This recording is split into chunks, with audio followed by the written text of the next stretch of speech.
बिस्मिल्लाहिर्रहमानिर्रहीम। हमने बहुत से कारोबार और कारोबारी लोग देखे होंगे, लेकिन एक ऐसा कारोबार भी है कि जिसमें कारोबार करने वाला दुनिया की नजरों से छुपता फिरता है। कफन चोरी बेज़मीर लोगों का पेशा है। ये कारोबार भी कदीम तारीख रखता है और उससे जुड़े अफराद के साथ होलनाक वाकयात रहती दुनिया तक इबरत का निशान बनते रहते हैं। कफन चोरी एक ऐसा जुर्म है कि जिसकी सजा खुद अल्लाह पाक की जात दुनिया में ही चोर को दे देता है। आज हम आपकी खिदमत में एक ऐसा ही वाकया लेकर हाजिर हुए हैं। हजरत अबू इसहाक इब्राहिम फरमाते हैं कि एक दफा एक अंधा फकीर था, मगर हैरत की बात थी कि वो हमेशा अपनी आंखें छुपाए रखता था। वो जा बजा भीख मांगता रहता था। बकारी तो कई होते हैं, लेकिन उसके सवाल करने का अंदाज कुछ अलग था। वो सदा लगा कर कहता, जो मुझे भीख में कुछ देगा मैं उसे एक अजीब बात बताऊंगा, और जो मुझे कुछ ज्यादा देगा मैं उसे एक अजीब चीज दिखाऊंगा।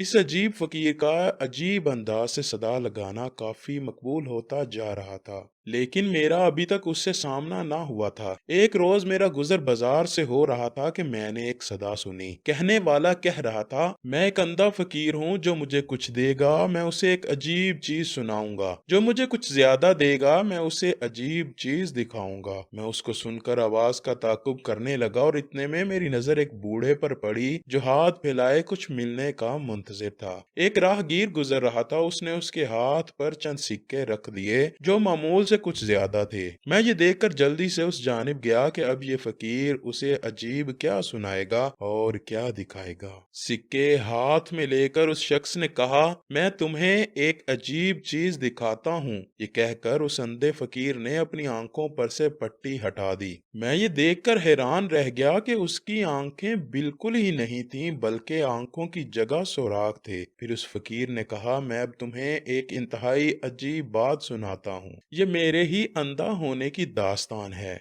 मैं एक तंदुरुस्त नौजवान हुआ करता था, लेकिन मेरी बदबख्ती ये थी कि मैं कफन चोर था, और कफन चोर भी बड़ा नामी गिरामी था। मेरे बारे में मेरे शहर के सभी लोग जानते थे कि मैं मुर्दे के दफन होते ही पहली रात में ही उसका कफन चुरा लेता हूँ। लेकिन सबूत ना होने की वजह से लोग मुझे सजा ना दिलवा पा रहे थे। लोग मुझसे खौफ खाते और मुझे दहशत की निगाह से देखते। लेकिन मुझे अपने इस रूप और दबदबे पर बड़ा नाज था, और मैं जब चलता तो तकब्बुर के साथ चलता। लोग मुझे हकारत की नजर से देखते, लेकिन मैं उस सब का मुझ पर कोई असर ना होता। मुझे खुद तो कोई खौफे खुदा ना था, और अगर कोई अल्लाह वाला मुझे वाजो नसीहत करता तो मैं उसकी भी एक ना सुनता। वो सभी मुझसे बहुत डरते थे। उसकी एक वजह ये थी कि वैसे तो आम इंसान दिन दहाड़े कब्रिस्तान जाते लरसता है, लेकिन मैं रात को जाता, और वो भी एक ताजा दफन हुए मुर्दे की कब्र में गुजरने वाली पहली रात में। जबकि मामला हिसाब किताब का होता, मैं जाकर उसका कफन चुराया करता और उसका कफन चुराकर फरोख्त किया करता था। बस यही वजह थी कि सभी मुझे किसी शैतान से कम नहीं समझते थे और मुझसे डरते थे। जब भी किसी का कोई अपना दुनिया से रुखसत होता तो उन्हें इस बात का मुकम्मल यकीन होता कि दफन करते ही मैं उसका कफन चुरा लूंगा। लोग कई कई रातों तक अपने दफनाए हुए मुर्दों का ख्याल करते, कब्र पर बैठकर जगराते करते कि मैं किसी का कफन ना चुरा लूं। और जब भी कोई मुर्दा कब्रिस्तान में दफन हो जाता, अगर पहली रात कोई उसके पास ना होता तो मैं जाकर उसका कफन चुरा लेता, और मैं ऐसा ही किया करता था। बस एक बार कुछ यूं हुआ कि हमारे शहर का काजी सख्त बीमार पड़ गया। बीमारी भी ऐसी कि उससे बचने की कोई उम्मीद नहीं थी। एक रोज उसका एक खादम मेरे पास आया और मुझे काजी का पैगाम देते हुए कहने लगा, काजी साहब सख्त बीमार हैं, मगर वो तुमसे मिलना चाहते हैं। मैं अगले ही रोज काजी साहब के पास गया। काजी क्योंकि मुझे जानता था कि मैं कफन चोर हूँ, मुझे 100 दिनार दिए और कहने लगा, देखो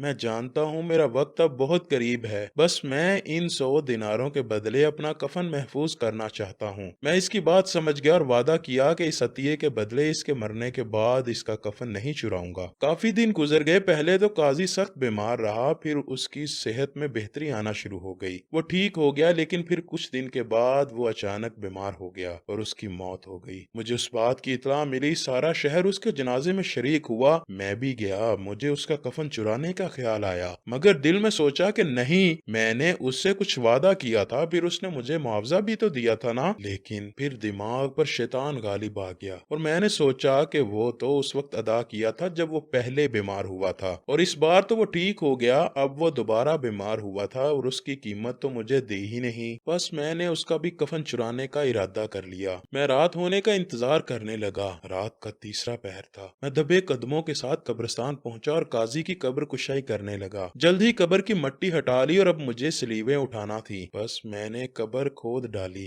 जो ही मैंने कब्र खोली तो कब्र में एक हसीन और जमील औरत थी कि जिसका चेहरा बिल्कुल काजी साहब जैसा था। मैंने ऐसी हसीन और चुस्त बदन की औरत पहले कभी न देखी थी। मेरी नीयत उस हसीन चुस्त बदन वाली औरत को देखकर बदल गई और मैं कब्र के अंदर उतर गया। जैसे ही उस हसीन औरत के जिस्म को मैंने हाथ लगाया तो उसने मेरी तरफ देखा और उसकी आंखें आग के अंगारों की तरह सुर्ख हो रही थी। अभी मैं ये मंजर देख ही रहा था कि अचानक मुझे अपने घुटनों में दर्द की शिद्दत महसूस हुई और अगले ही लम्हे मेरी आंखों में उंगलियों जैसी कोई तेज चीज पेवस्त होती महसूस हुई, हत्ता कि वो मेरी आंखों के आर पार हो गई और मैं उसी वक्त अंधा हो गया। फिर किसी ने मुझे कहा, ए खुदा के दुश्मन, अल्लाह के राजों पर से क्यों पर्दा उठाना चाहता है। बस ये मेरी सरकशी का इबरतनाक अंजाम था। अब मैं ये सदा इसलिए लगाता हूँ ताकि जो कोई मुझे भीख दे मैं उसे अपनी दास्तान सुनाकर इबरत दे सकूं, क्योंकि शैतान किस पर कब गालिब आ जाए